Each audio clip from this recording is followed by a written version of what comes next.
Yeah, man, it's good to see you. Thank you, it's great to be here. We were hanging out backstage. This guy is really down to earth, great dude, loves hip hop.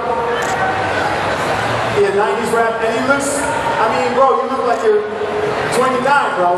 Doesn't he look great?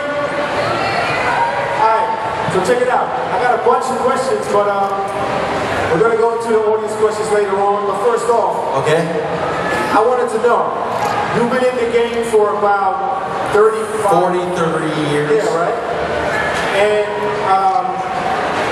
the first question I want to ask you, you did so many things before you started to play the role in 90210.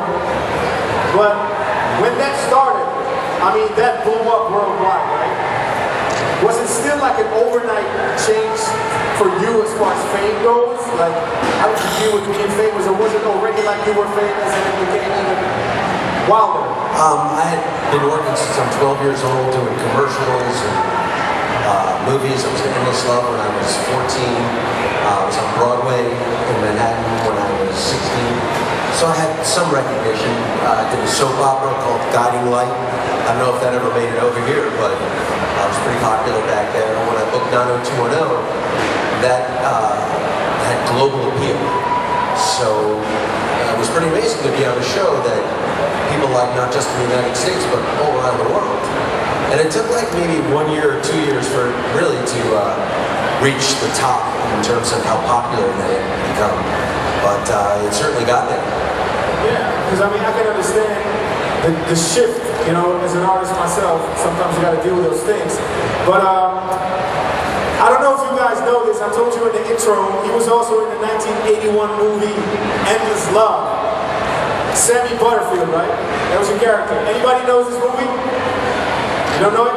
I just wanted to know, because this film had like a great theme song by Diana Ross and Lionel Richie. Yeah, Endless Love. Yeah, Endless Love. How was that experience for you as one of the first films you did? It was great. I had a crush on Brooke Shields at the time, and I got to work with her. Brooke Shields was in there. Kind of nice. James Spader played my older brother. Working with Franco Zeffirelli, very famous director. It was an amazing experience. Great, man. All right, let me keep right here.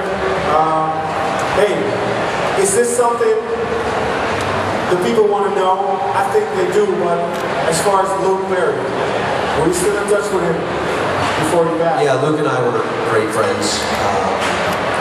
It's still difficult for me to reconcile losing such a dear friend, but you know, he's touched the hearts of people all around the world. It's been incredible. It still hurts. Yeah, I hear it. Yeah, horrible. Thanks.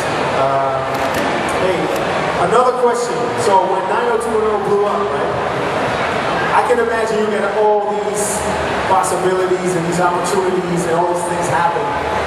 What was the thing you really wanted to do at the time? Because you played the role for 10 years, all right? Yeah, I played Steve Sanders for 10 years. Yeah. And, you know, that was kind of like going to work, but being on a jungle gym.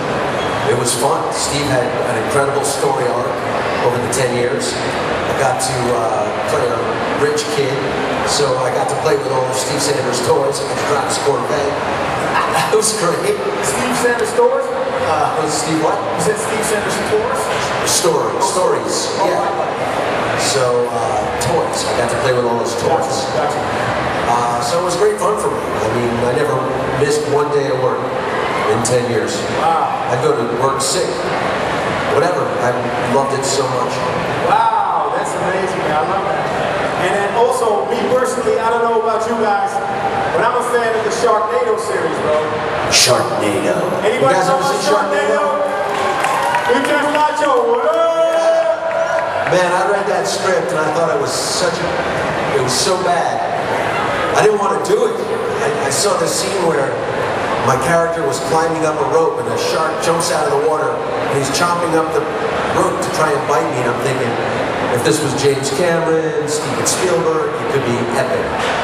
But I was going to work with a production company that had a very low budget, and in science fiction, the biggest line item on the budget are the special effects. Yeah. So I thought I'd be working with like stop motion clay or finger puppets or whatever.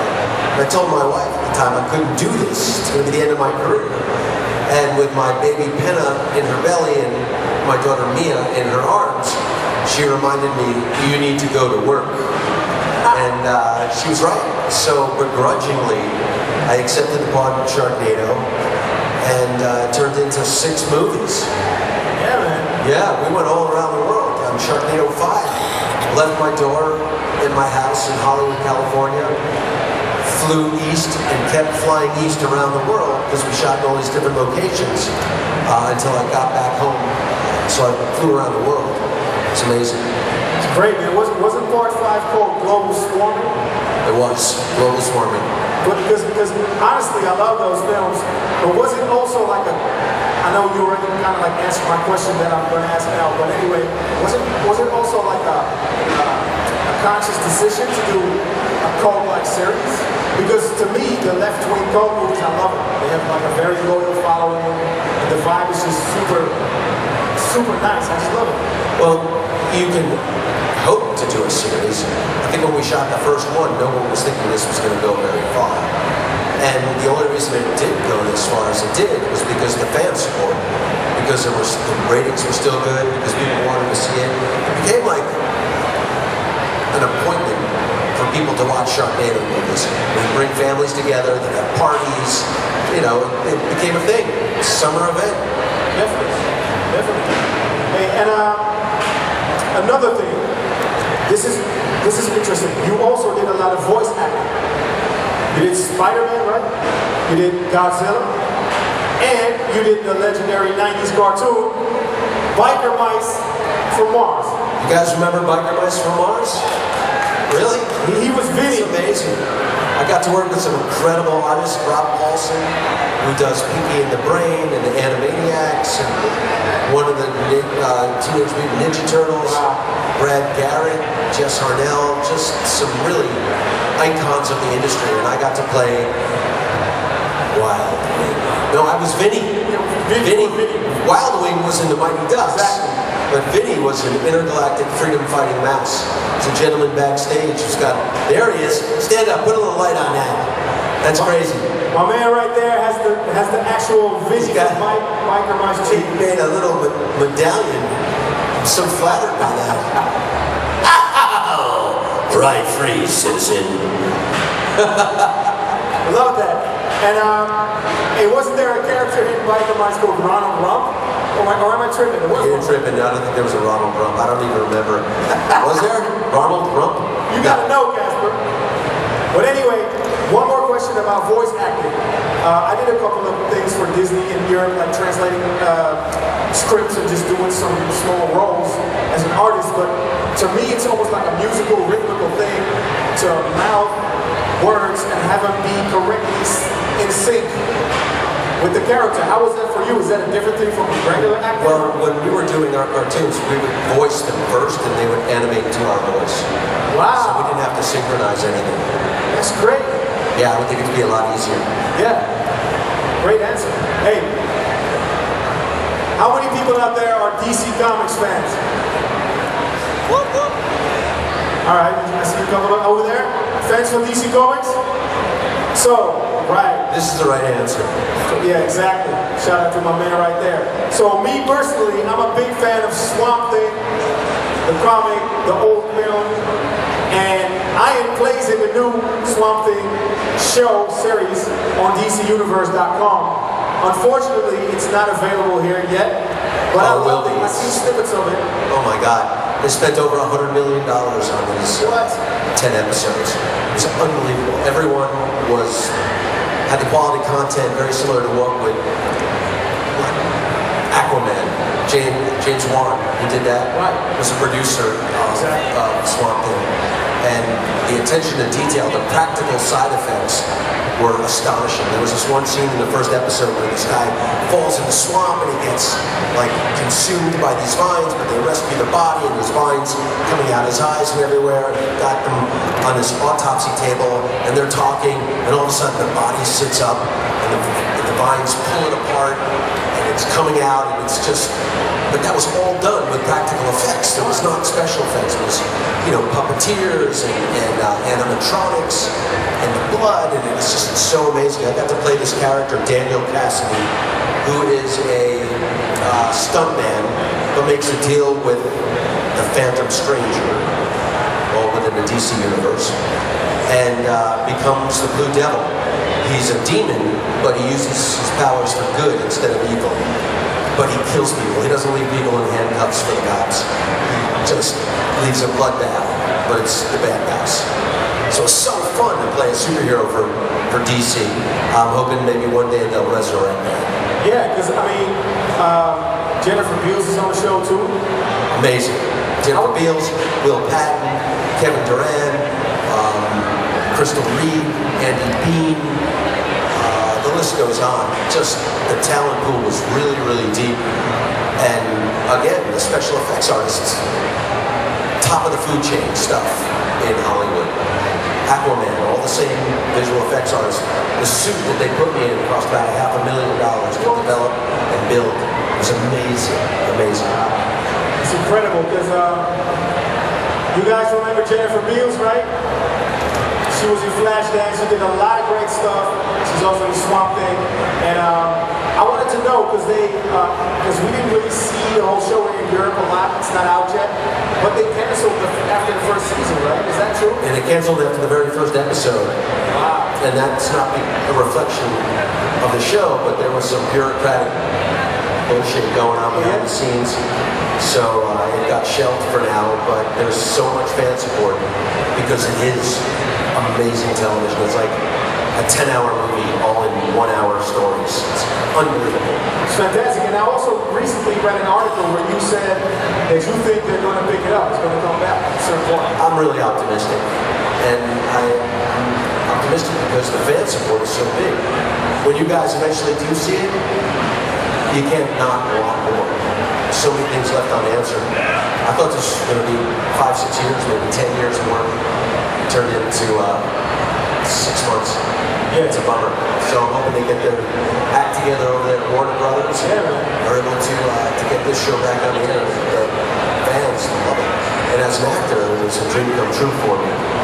I hope so too, because nowadays, with all the streaming services and everything, I think storylines that keep on going are more important than ever, right? It's compelling to keep watching. Exactly. So I know you directed a movie in 06, if I'm not mistaken. 6 called Man vs. Monday. Exactly. And that's a story of every man's struggle through no fault of his own. Things you got to deal with throughout the day, whether it's stepping in dog poop or dealing with the cable TV guy. And it's like, oh, we'll be there between 8 in the morning and 6 at night. And, being on eternal hold when you call up some service department. This is the way my guy gets back in the system, and it's great.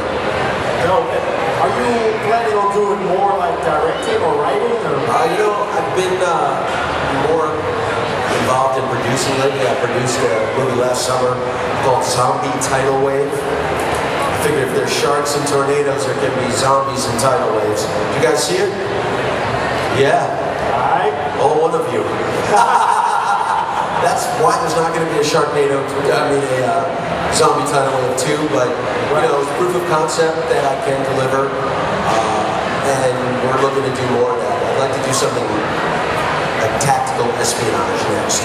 Sounds good. Hey, Ian, we're having so much fun. I got a bunch of questions for you, but I want the audience to start the Q&A. Is there anybody that has a great question? I see somebody at the microphone. Come on up. My man. Hi, first of all, I wanted to thank you because... Yeah, just talk right into that thing so I can hear you up here. So, first of all, I wanted to thank you to come here to meet us. Thank you. It means a lot that you take your time to meet your fans. So. It means a lot to me that you came up to say hi, so thank you. Thank you. So first of all, for me, it's an honor to meet you today. I wanted to say to you, if you can share with us the experience that you feel sorry for the English, when you saw the cast of Beverly Hills again after so many years, and how how it was to see Oh, working with my former castmates again was so fun. We've all been good friends over the years, so to get a chance to work with them was like comfort food. Just great to be with my friends. We shot that in Canada. Those 6 episodes were shot in Vancouver over the summer, and it was like being at summer camp with my friends. It was great. Thanks for asking. And actually, a second question about this. I suddenly heard. Wil je me in het Nederlands stellen of vertaal ik het dan? I suddenly heard that it won't be renewed for a second season. Do you think that it will be like a possibility for the future to? I absolutely think there's a possibility for more episodes. There's still a tremendous amount of fan support. The ratings were good.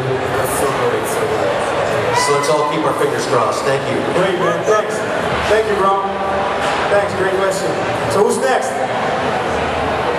Got the lady right here with the 90210 sweater. I saw her earlier at the booth over there. Oh, yeah. So sweet. Hi.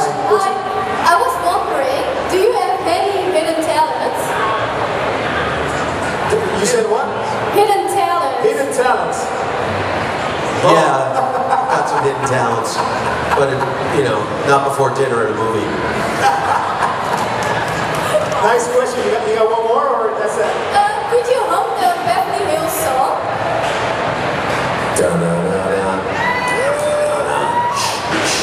Good enough? Thank you. Make some noise for Ian.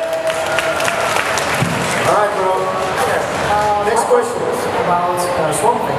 Before accepting the role for the Devil, did you know anything about the role? Or did you do any research after you got accepted? Hey, Casper, die motor staat niet aan, maar ik wil even niks verstaan. Can you repeat the question one more time? Thank you. My question is about Swamp Thing. Before being cast for the Blue Devil, did you know anything about the character, or did you know the research after being cast? Once I got cast, I did some research into the character, into the comic books, saw what he was all about. He was part of the Shadow Pack, and he was kind of a wise guy, but he was always the Blue Devil. When we brought it to life, he would stay in his human form, but only turn into the Blue Devil when his friends were in danger, and he would do that to protect them.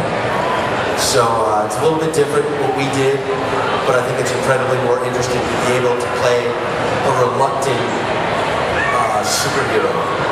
This guy just wants to surf, just wants to hang out with his buddies and eat French fries on the beach. Yeah.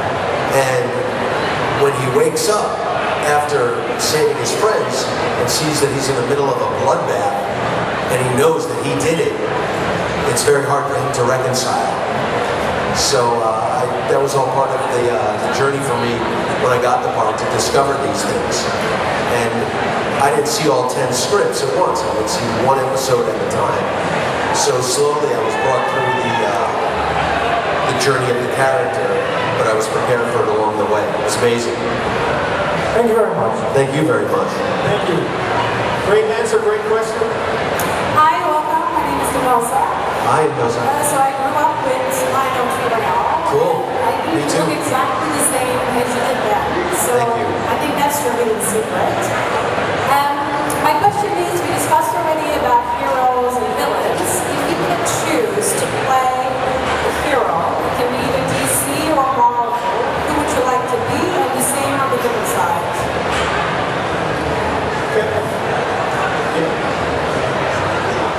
You know, I think there's pros and cons to villains and, good guys.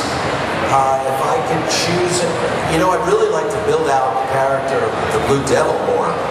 I think he's one of the most interesting superheroes that's out there because he is reluctant. Every super out there is so gung-ho and ready to get it. But Dan Cassidy, when he turns into the Blue Devil, he doesn't leave the bad guys in handcuffs for the cops. He slaughters everybody. And then literally it's a bloodbath. There's body parts, you can incinerate people. I think there's so much more depth, and it's more interesting to me to play that character because he does have a human side where he's not a superpower, but has it into the Devil. I think it's so much more interesting. So it's kind of like the Joker. It's also very interesting to see how they. yeah. I saw the Joker recently, and I thought it was spectacular to get into the psyche and the reasons why he is the way he is. That's so much more interesting to me than, say, Aquaman or Batman or, you know, Thor. I mean, these guys all started this way. But let's see some backstory. Let's see some reason why they are the way they are. And I like that about Dan Cassidy. Okay, thank you very much. Thank you very much. Great question. Thanks. Up next. Hi Ian, my name is Dennis. I first of all want to thank you that you're here today. Really look forward to come here to see you today. Thank you. I'm flattered. Really. So me too. I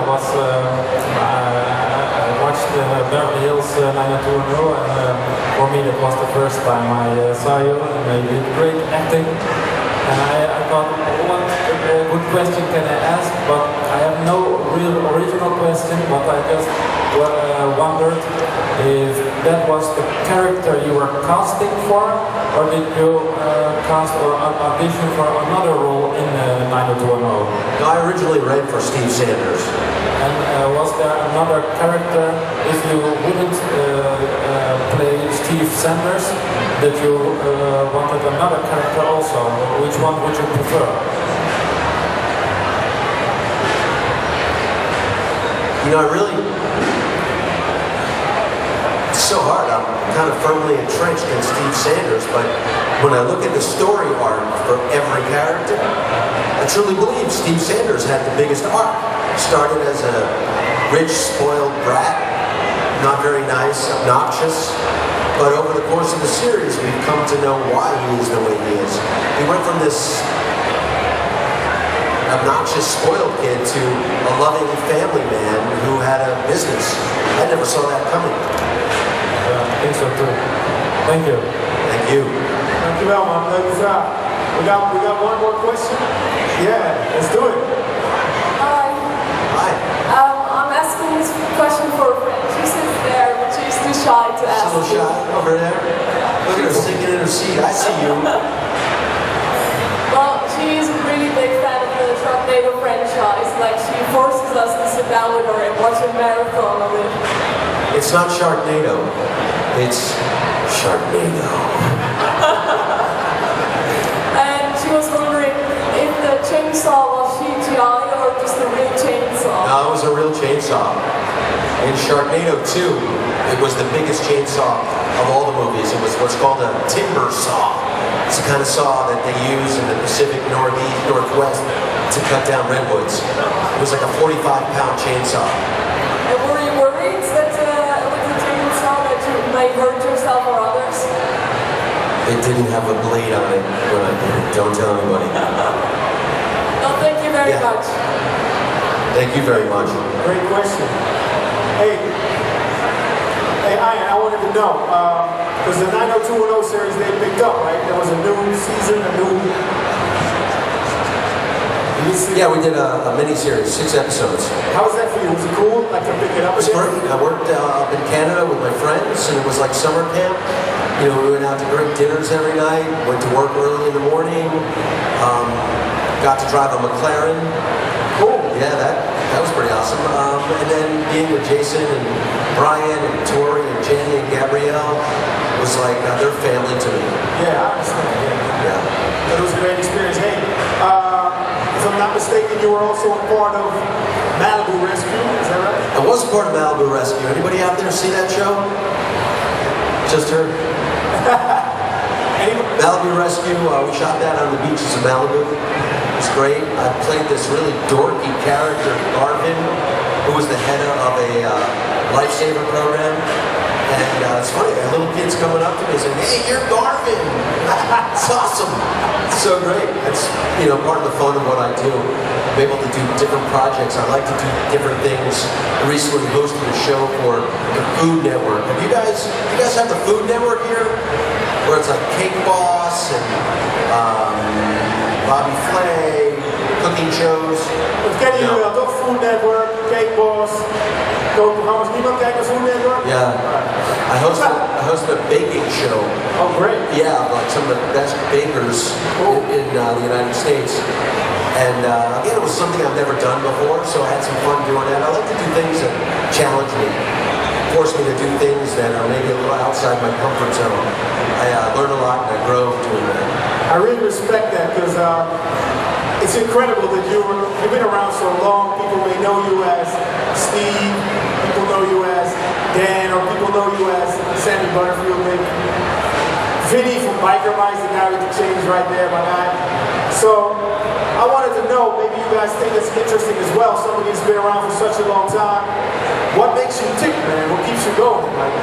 I enjoy what I do. I love what I do. The fact that I can perform in different mediums, play different parts, is what's so exciting to me.